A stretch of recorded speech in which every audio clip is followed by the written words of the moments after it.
E aí, meu amigo e minha amiga concurseira, tudo bem? Pessoal, hoje vamos trabalhar o restante dos poderes da administração pública, correto? Na última aula, nós vimos os poderes vinculados, o poder discricionário, o poder hierárquico e o poder disciplinar, certo? Turma, lembrando, poder vinculado é aquele que não te dá margem de escolha dentro da lei. Poder discricionário é aquele que te dá uma certa margem de escolha dentro da lei. O poder hierárquico é aquele poder em que a autoridade tem hierarquia sobre o subordinado dentro da administração pública, ou seja, o superior manda no subordinado que é um servidor público.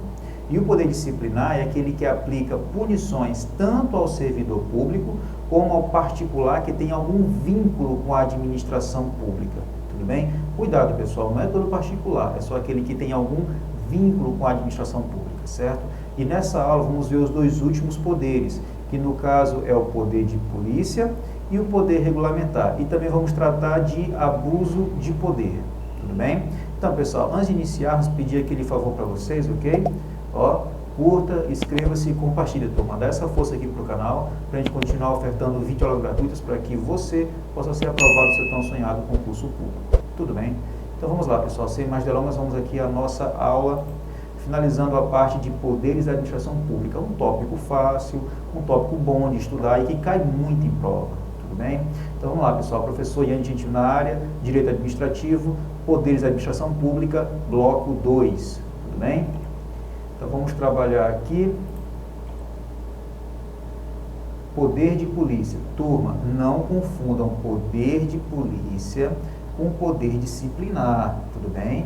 Poder disciplinar é aquele que pune o servidor e o particular que tem algum vínculo com a administração pública. O poder de polícia, ele pune todos os particulares, tudo bem? Então cuidado com isso aqui. Vamos lá, olha o que fala. É a faculdade da administração pública de aplicar condições e restrições aos particulares para que utilizem os seus bens, direitos e liberdades em prol do interesse público. Então, pessoal, o poder de polícia ele pode te aplicar alguma punição, pode te aplicar alguma condição, pode te aplicar alguma restrição, tá? Esse poder aqui eu gosto de dizer que é o que ele permite que o particular não faça bagunça com a lei, certo? Então, vamos supor aqui um exemplo. Se você quiser construir alguma coisa na sua cidade, você vai ter que emitir algum documento, uma espécie de alvará, eu acho, para poder iniciar algum tipo de construção. Então, quem vai te dar essa condição ou essa restrição para você fazer alguma obra é o poder de polícia da administração pública. Tudo bem? E é sempre visando o interesse público, pessoal, sempre. Todos os poderes da administração pública visam o interesse público, nunca o interesse privado, nunca o interesse particular, sempre o interesse público, tudo bem? Então vamos lá. Não incide sobre o próprio particular, e sim sobre os seus bens e direitos. O que incide sobre o particular é o poder de polícia judiciária, a famosa cadeia, tá? Turma, esse poder de polícia aqui, não vamos associar ele à polícia, aquela polícia militar, polícia civil, não é associado a isso, tá bom? Esse poder de polícia é o que permite à administração pública impor alguma coisa ao particular. Quando o particular comete algum crime, aí nesse caso, não é o poder de polícia administrativa, que é esse aqui, e sim o poder de polícia judiciária, que o buraco é mais embaixo, tudo bem? Então aqui é só para impor restrições ou condições aos seus bens ou aplicar alguma punição administrativa. Agora, quando é alguma coisa na esfera penal, aí o bicho pega, que é o poder de polícia judiciária, tá certo? Então aqui é poder de polícia administrativa. Deve sempre respeitar os princípios da razoabilidade e da proporcionalidade. Pessoal, sempre tem que ter esses princípios aqui, tá? É a famosa teoria do homem médio. Então é aquela coisa, você é um fiscal e você encontrou em algum estabelecimento um Danone estragado. Em um outro estabelecimento você encontrou uma tonelada de carne estragada. Você vai aplicar a mesma penalidade por dois? É lógico que não, pessoal. A gente tem que usar a razão e a proporção. Falta versus força. Razoabilidade e proporcionalidade. Então, a pessoa que cometeu uma falta pequena, leva uma punição pequena. Quem cometeu uma falta grande, recebe uma punição grande. Tá bom? Isso é razoabilidade e isso é proporcionalidade. E quem tem o poder de polícia tem que usar isso aqui, turma. Então, você não pode punir todo mundo do mesmo jeito com penalidades distintas, tá bom? Cuidado. Ó, e esse poder de polícia que eu falei agora há pouco é o poder de polícia administrativa, não é poder de polícia judiciária, tá? Poder de polícia judiciária quem tem é a polícia mesmo, tá bom? Cuidado. Não pode ser delegado aos particulares. Olha só, pessoal, delegação, lembra? Avocação, quem está em cima pega a função de quem está embaixo, relação vertical. Delegação, quem está em cima pode delegar a função para alguém do mesmo nível, ó, horizontal, ou delegar para alguém que está no nível inferior, vertical. Pessoal, o poder de polícia não pode ser delegado a nenhum particular, isso é proibido, tá bom? Só a administração pública tem o poder de polícia, tudo bem? Tranquilo. É delegável por lei, isso aqui que é o pulo do gato, pessoal, olha só. Aí a pessoa fala assim, professor, você disse que não pode delegar o particular, mas olha o que fala aqui, ó. É delegável por lei a pessoa jurídica de direito privado. Tá, mas olha o restante do texto. Pessoa jurídica de direito privado da administração indireta. Aí nós vamos lá para direito administrativo, aula 1. Quem é a administração indireta? Autarquias, fundações públicas, sociedade de economia mista e empresas públicas. Dessas 4, qual é a única que é de direito público? As autarquias. Todas as outras são pessoas jurídicas de direito privado. Agora, calma, não são todas elas não, pessoal, tá bom? Lá vem aqui, ela vai restringir mais ainda. Então, direito privado, administração indireta, de capital social majoritariamente público. Então, dos 3 que restaram que são privadas, que é a fundação pública, a sociedade de economia mista e a empresa pública, já pode tirar a sociedade de economia mista, porque o capital dela é tanto público como privado. Então, sobrou 2, fundação pública e empresas públicas. E que preste exclusivamente serviço público em regime não concorrencial. E lá vai regime de novo, pessoal. E das 2 que sobraram, a fundação pública e empresa pública, não pode ser todas elas, não. Tem que ser aquelas que prestem exclusivamente serviços públicos. A gente sabe que fundação pública presta serviço exclusivamente público, tranquilo. Agora, a empresa pública, ela pode ser tanta prestadora de serviço público como exploradora de atividade econômica. Então, ela tem esse pulo do gato. Não é toda a administração indireta que pode ser delegado. Não é para todas as empresas públicas que podem ser delegadas. Não é para todas as entidades de administração indireta que podem ser delegados. Tem que ser pessoa jurídica de direito privado, administração indireta, de capital social majoritariamente público e que preste exclusivamente serviço público em regime não concorrencial, tá bom? Tranquilo. E é indelegável a órgãos públicos. Professor, quer dizer que eu não posso ter o poder de não posso delegar o poder de polícia a uma autarquia? Não pode, pessoal, não pode. Tem que ser pessoa jurídica de direito privado, da administração indireta, de capital social majoritariamente público e que presta exclusivamente serviços públicos, tá? E não posso delegar o poder de polícia a órgãos públicos. Tem que ser a uma pessoa jurídica, nunca a órgãos públicos, tudo bem? Ah, professor, mas a polícia militar é um órgão público e tem poder de polícia. A polícia militar tem poder de polícia judiciária. Estamos falando de poder de polícia administrativa. Cuidado com isso aqui, pessoal. Uma coisa é poder de polícia administrativa, a outra é poder de polícia judiciária. A polícia militar, as outras polícias estão aqui, ó. Nós estamos nesse poder de polícia e essa aqui não pode ser delegado a órgãos públicos. Cuidado, turma. Continuando aqui, pessoal, o poder de polícia é exercido também por pessoas jurídicas de direito público, tá? Olha só, pessoal, o que eu falei, eu não posso delegar a uma pessoa jurídica de direito público, mas a lei diz que ela, se tiver escrito na lei que ela já possui, tranquilo, eu não posso pegar esse poder e delegar a um ente de direito público, tá bom? Então, ó, exercido por pessoas jurídicas de direito público. É fundamentada no poder de império ou poder extroverso, tá? Pessoal, voltando aqui de novo aqui rapidinho, ó, cuidado. Eu posso delegar a pessoas de direito público? Não posso delegar. Eu posso delegar a pessoas de direito privado. Cuidado. Ah, mas a pessoa de direito público, ela tem o poder de polícia? Tem, se ela estiver prevista em lei, tá bom? Aí pode ser exercido. E quem são as pessoas jurídicas de direito público? Toda a administração direta, União, Estados, DF, município, todos eles têm poder de polícia, porque já está previsto em lei, tá bom? E na administração indireta, só as autarquias que podem ter o poder de polícia se tiver previsto em lei, porque ela é pessoa jurídica de direito público, tá bom? Então vamos lá, é fundamentada no poder de império. Pessoal, poder de império, vamos traduzir da seguinte forma: manda quem pode, obedece quem tem juízo. Aqui no caso é a relação vertical mesmo, tá? O império manda, o Estado manda e quem está embaixo obedece, tá bom? Isso é o poder de império. E a banca às vezes pode usar no lugar de poder de império um termo chamado poder extroverso. É a mesma coisa que poder de império, tá? Esse aqui é um termo italiano, que já vi sendo cobrado em algumas provas, tá bom? Então, poder extroverso ou poder de império é a mesma coisa, e eles são a base do poder de polícia. É o famoso manda quem pode e obedece quem tem juízo, tá bom? É a aplicação da supremacia do interesse público sobre o privado. Pessoal, lembra que eu falei para vocês que todos os poderes sempre visam o interesse público acima do interesse privado? Sempre, pessoal, sempre é assim.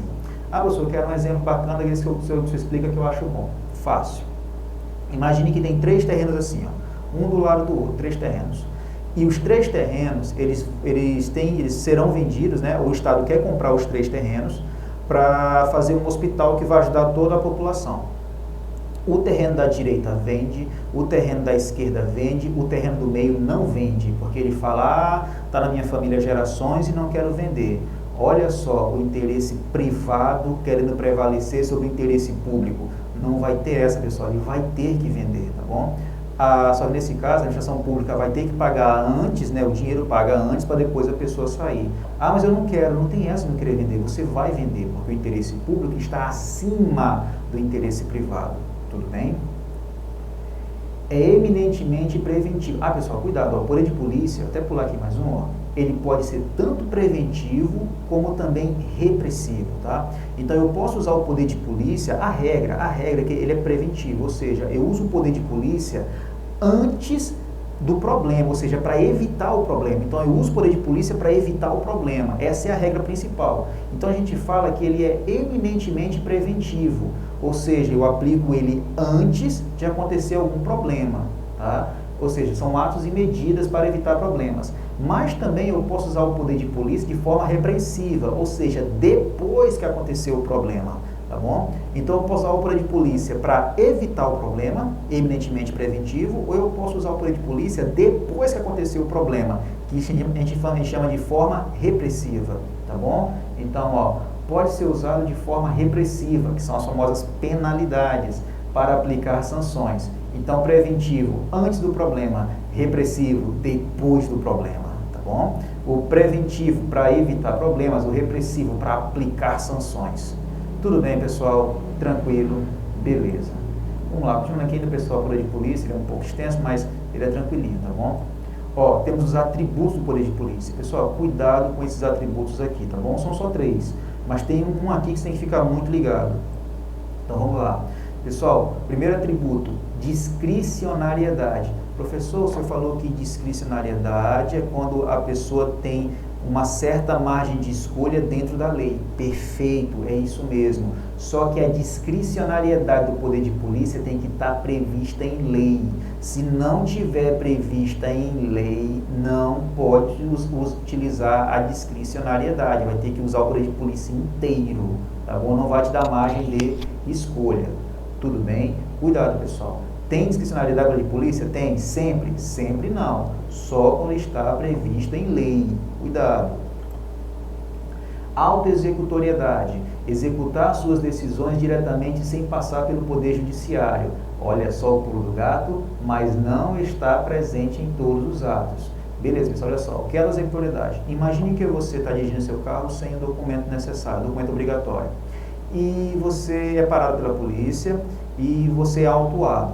Depois da autuação vem a multa, tá? Essa multa, pessoal, é uma penalidade administrativa, não é criminal, é administrativa. Então você sofreu o quê? Um poder de polícia, beleza. essa multa que você recebeu, passou pela justiça antes de chegar até você, ou chegou em você em cheio sem passar pela justiça? Chegou em você em cheio sem passar pela justiça. Então, a auto-executoriedade é quando a penalidade chega até você sem passar pelo Poder Judiciário, tá? Ah, professor, mas ela está presente em todos os atos? Também não está presente em todos os atos, tá? Assim como a discricionariedade, a auto-executoriedade não está presente em todos os atos, tudo bem? Agora, esse tema cuidado nisso aqui, ó. E como que a auto-executoriedade é dividida? Aí lá vem, pessoal, a exigibilidade, a adoção de meios indiretos, é a multa. A exigibilidade existe em todos os autos, tá bom? Olha o problema que já aconteceu aqui. Então vamos lá, pessoal, a auto-executoriedade existe em todos os atos? Não. A exigibilidade que está dentro da auto-executoriedade existe em todos os atos? Existe. E a exigibilidade é a adoção de meios indiretos, que é a multa, tá bom? E tem a executoriedade, a adoção de meios diretos, ou seja, o uso da força. Eu vou dizer, pessoal, que a executoriedade é o famoso pé na porta, tá bom? Então, a adoção de meios diretos, o uso da força, meios de coerção, também chamado de interdição, e não existe em todos os atos. Pessoal, aqui é muito fácil de você não confundir. Olha só como é que vai fazer para não confundir. Se você fizer alguma cagada, você recebe multa? Claro que você vai receber multa, sempre. Então, a exigibilidade, que é a multa, que é meio indireto, existe em todos os atos. Se você fizer alguma cagada, você vai receber o uso da força, vai ter pé na porta toda vez que você fizer alguma besteira? É lógico que não, pessoal. Isso aqui é o último caso, quando chega na executoriedade, porque o negócio já ficou muito sério, tá bom? Então, se você não vai ter todo o tempo pé na porta, é lógico que a executoriedade não existe em todos os atos, e elas são meios diretos, aqui é a mão do Estado pesando mesmo, tá bom? Beleza. E o último atributo, pessoal, do poder de polícia é a coercibilidade, que é criar obrigações sem anuência, vontade do particular. Vamos pegar aqui o exemplo da multa. Você pegou a multa, você vai falar assim, não vou aceitar essa multa, eu não aceito que eu receber essa multa. Não tem essa de não aceitar, você vai receber a multa querendo ou não. Então, esse ato de você ser forçado a receber essa penalidade é chamado de coercibilidade, tá? É criar obrigações sem anuência ou vontade particular. Professor, eu quero outro exemplo. Muito fácil. Você passou no concurso, está ganhando bem, comprou um carrão da hora, mas não tirou a habilitação. E aí? E aí que você pode ter seu carro apreendido, porque você não tem habilitação. Professor, mas eu sei dirigir e não quero tirar a habilitação. Beleza, você não é obrigado a tirar, mas para dirigir o seu veículo, você tem que ter habilitação. Isso é coercibilidade, isso é poder de polícia. Tudo bem? Então, pessoal, os atributos do poder de polícia é a discricionariedade, que não está presente em todos os atos, a auto-executoriedade, que também não está presente em todos os atos, e se divide em dois. Exigibilidade, adoção de meios indiretos, é a multa, e existe em todos os atos. A executoriedade, adoção de meios indiretos, uso da força, pé na porta, e não existe em todos os atos. E a coercibilidade é criar obrigações sem anuência, sem a vontade do particular. Tudo bem, pessoal? Tranquilo. O que ela vai fazer? Só inverter os conceitos. Ou dizer que a discricionariedade está prevista em todos os atos. Não, tem que estar prevista em lei. Dizer que a executoriedade está prevista em todos os atos. Não, não está prevista em todos os atos. Aí inverte aqui, dizer que a exigibilidade é meio direto, executoriedade é meio indireto. Ele só vai inverter os conceitos, turma. Basicamente é isso. Tudo bem, pessoal? Tranquilo? Beleza. Vamos ao nosso próximo poder, que é o poder regulamentar ou normativo. Tranquilo também, não é nenhum bicho de sete cabeças, pessoal. Vamos lá. Competência exclusiva dos chefes do Poder Executivo. Turma, os chefes do Poder Executivo são presidente da República, governador de Estado e os prefeitos. Pessoal, quando fala governador, a gente inclui também o governador de Estado e o governador do Distrito Federal. O Distrito Federal tem governador, pessoal, o famoso governador distrital, tá bom? Quem mora em Brasília sabe disso, tá? Geralmente é quem está na capital federal que sabe dessa parada. Quem é de fora fica assim, poxa, eu nunca ouvi falar. Pois tem, pessoal. Bom? Então, o chefe do executivo, presidente, governadores e prefeitos, tá bom? E esses chefes do executivo, eles podem editar atos de caráter normativo que assumem a forma de decretos, que também é chamado de decreto executivo ou decreto de execução.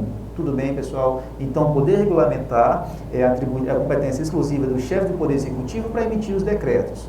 Tá bom? Então vamos lá, pessoal, e para que servem esses decretos? Eles servem para complementar e regulamentar a lei para que tenha uma fiel execução. É tipo assim, pessoal, saiu uma lei qualquer, e ela não está assim muito clara, está um pouco obscura, e às vezes a pessoa fica com dúvida como que ela vai ser executada. Então o chefe do Poder Executivo pode emitir um decreto para complementar a lei, para regulamentar a lei. Pessoal, ele não vai inovar a lei. Cuidado, ele vai complementar e regulamentar a lei, não vai inovar o ordenamento jurídico. Cuidado com isso aqui, tá bom? Então vamos lá. Ó, não pode inovar, contrariar, alterar ou extinguir o ordenamento jurídico. Então, pessoal, o decreto não pode criar uma nova lei, não pode contrariar a lei, não pode alterar uma lei, não pode extinguir uma lei. Tudo bem? Então, de novo, o poder regulamentar, os decretos, não pode inovar, contrariar, alterar ou extinguir o ordenamento jurídico. Tudo bem, pessoal? Tranquilo, vamos lá. Pode dispor sobre a organização e o funcionamento da administração pública federal. Então, pessoal, olha só, o poder regulamentar, que são os decretos, eles podem organizar e também a questão do funcionamento interno da administração pública federal, tá bom? Ó, por exemplo, eu sou servidor federal do Instituto Federal do Maranhão, eu sou técnico de informática de lá, no caso, técnico em tecnologia da informação, certo? Então, pessoal, aqui a gente recebe alguma portaria, algum decreto, alguma normativa para organizar ou também para explicar o funcionamento de algo, tá bom? Isso é o poder regulamentar. Tudo bem, pessoal? Tranquilo. Não pode implicar, pessoal, esse decreto, ó, cuidado com isso aqui, ó, não pode implicar em aumento de despesa, ou seja, o decreto, pessoal, não pode aumentar as despesas do Estado e não pode criar e nem extinguir órgãos públicos. Turma, órgãos públicos só podem ser extintos ou criados por meio de lei, nunca por decretos, nunca. Órgãos públicos só podem ser criados ou extintos por lei. Cuidado agora com isso aqui. O que pode extinguir, pessoal? Cargos públicos quando vagos. E a banca faz um rolo com isso aqui, você nem imagina. Diz assim, o decreto pode excluir órgãos públicos quando vagos. Órgãos públicos quando vagos, não, senhor. Órgãos públicos só podem ser criados ou extintos por lei. Agora, cargos públicos podem ser extintos quando tiver mais ninguém lá, quando tiver vago. Inclusive, o ex-presidente Michel Temer excluiu vários cargos do governo federal, porque eles estavam vagos, estavam ociosos, e foram extintos, tá bom? E eles foram extintos por meio de um decreto presidencial, não teve lei não, foi decreto mesmo. Se não tem ninguém, pessoal, pode emitir um decreto extinguindo esses cargos, tá? Inclusive, tem um cargo que faz tempo que eu nunca vi, eu nunca vi concurso para esse cargo. Eu nem sei se esse cargo ainda existe ou se ainda tem gente trabalhando nele.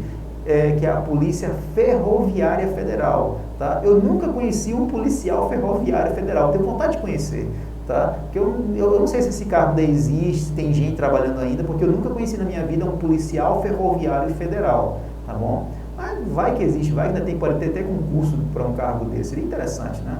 Qualquer concurso é válido uma hora dessa. Então vamos lá, pessoal, então de novo, o decreto, ele pode criar lei? Não. Pode contrariar a lei? Não. Pode alterar a lei? Não. Pode extinguir a lei? Não. O que ele pode fazer? Ele pode explicar a organização e funcionamento da administração pública, tá bom? Não pode aumentar a despesa, não pode criar ou extinguir nenhum órgão, porque órgãos públicos só podem ser criados ou extintos por meio de lei, tá bom? O que o decreto pode fazer? Extinguir cargos públicos quando vagos. Tudo bem, pessoal? Tranquilo. Vamos lá. Observação. Olha só, pessoal. Temos a figura do decreto autônomo. Turma, cuidado. Decreto autônomo somente o presidente da República pode emitir, tá bom? Então, não existe um decreto autônomo do governador ou do prefeito. Não, o decreto autônomo, ele é exclusivo do presidente da República, tá bom? Então, privativo. Então, o decreto autônomo é privativo do presidente da República. Por que é privativo? Porque ele pode delegar para outras autoridades emitirem no lugar dele. Vamos supor que o PR, o presidente da República, está em viagem e faz necessário urgentemente a edição do decreto autônomo, só que ele está viajando. Então, o que ele pode fazer? Ele pode delegar para uma outra autoridade emitir esse decreto no lugar dele. Você pode fazer isso? Pode, o decreto autônomo tem essa finalidade, tá bom? Ele pode ser delegado pelo presidente da República. Mas quem que pode ter essa honraria de emitir um decreto autônomo no lugar do presidente da República? Pessoal, é só essa galera aqui que pode, ó. E pode ser delegado para quem? Aos ministros de Estado. Qual deles? Qualquer ministro de Estado, tá bom? Ao PGR, Procurador-Geral da República, que se eu não me engano, o atual hoje é Augusto Aras, tá bom? Procurador-Geral da República. E o Advogado-Geral da União também tem essa prerrogativa de emitir um decreto autônomo quando for autorizado, quando for delegado pelo Presidente da República, tá bom? Então, o decreto autônomo, ele é privativo do PR e ele pode ser delegado aos ministros de Estado, ao PGR e o AGU. Tudo bem, pessoal? Tranquilo. Beleza. Então, o poder regulamentar acabou. Vamos trabalhar agora o abuso de poder. Simples, rápido, sem complicação, tá bom? Olha só, pessoal. Abuso de poder é um ato ilegal, devendo ser, em regra, anulado. E divide-se em 3 modalidades. Olha só, pessoal, a gente não chegou ainda na parte de atos administrativos, mas memorize uma coisa. Se o ato é ilegal, ele vai ser sempre anulado, tá bom? Ato ilegal é sempre anulado. Às vezes a banca fala que ato ilegal é revogado. Errado, pessoal. Ato ilegal é sempre anulado. Nunca revogado. Tudo bem? O que são revogados são atos legais, tá bom? Atos legais são revogados. Atos ilegais são anulados. Tudo bem? Vamos lá. Pessoal, o abuso de poder, como ele é um ato ilegal, ele vai ser anulado, ele se divide em 3 modalidades do abuso de poder. Primeira modalidade, pessoal, excesso de poder. Quando o agente atua fora ou além da sua esfera de execução, pode ocorrer de forma omissiva. Pessoal, imagine o seguinte, um policial, vou usar o policial civil como exemplo, tá bom?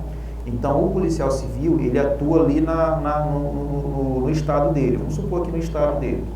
E, de repente, ele começa a trabalhar fora da jurisdição, ou seja, pessoal, ele extrapolou a jurisdição, ele está agindo com excesso de poder nesse caso, tá bom? Então, aqui, ó, quando a gente atua fora ou além da sua esfera de execução. Ou melhor ainda, o policial civil, ele quer agir como delegado. Olha, não faz o menor sentido. Então, pessoal, nesse caso, ele está agindo no excesso de poder. E outra, pessoal, o excesso de poder pode ocorrer de forma omissiva. Pessoal, a forma omissiva é quando o servidor vê algo de errado e, ó, fica calado, não faz nada, tá bom? É aquele policial covarde, vê uma pessoa sendo assaltada e fala, ih, rapaz, a velhinha está sendo assaltada. Ah, um homem agora para ajudar a velhinha. E o cara é policial. Só que ele falou assim, mas eu não vou não, porque eu não estou a fim de ir agora. Omissão, pessoal, tá bom? Então, o excesso de poder, ele pode ocorrer de forma omissiva também. Tudo bem? Vamos lá. Desvio de poder, quando o agente atua dentro da sua esfera de execução, mas não visando interesse público ou com finalidade não prevista em lei, e também pode ocorrer de forma omissiva. E imagine a situação hipotética. O cara tem a famosa carteirada. Pronto, a carteirada é o melhor exemplo de desvio de poder. O cara é policial, eu vou usar policial como exemplo que é o mais comum, tá bom? O cara é policial e tem um juiz também, alguma autoridade. Chega numa festa, dá uma carteirada, ó, carteira, juiz, promotor, policial, delegado, alguma coisa assim. Aí o cara dá a famosa carteirada. Aí, pessoal, ele está usando o poder que ele tem, visando o interesse público? É lógico que não, turma. Então, nesse caso aí, é o famoso desvio de poder. Então, quando a gente atua dentro da sua esfera de execução, mas não visando o interesse público, tá? Ou então, outro exemplo mais interessante, pessoal, disso aqui é o seguinte, o policial, ele vai investigar alguma coisa, né, ele está lá investigando, só que ele vai investigar aquilo não visando o interesse da coletividade, mas o interesse pessoal dele também, tá? Isso é desvio de poder. Então, desvio de poder quando ele atua dentro da sua esfera de execução e também pode ocorrer de forma omissiva. Tudo bem, pessoal? Cuidado com isso aqui.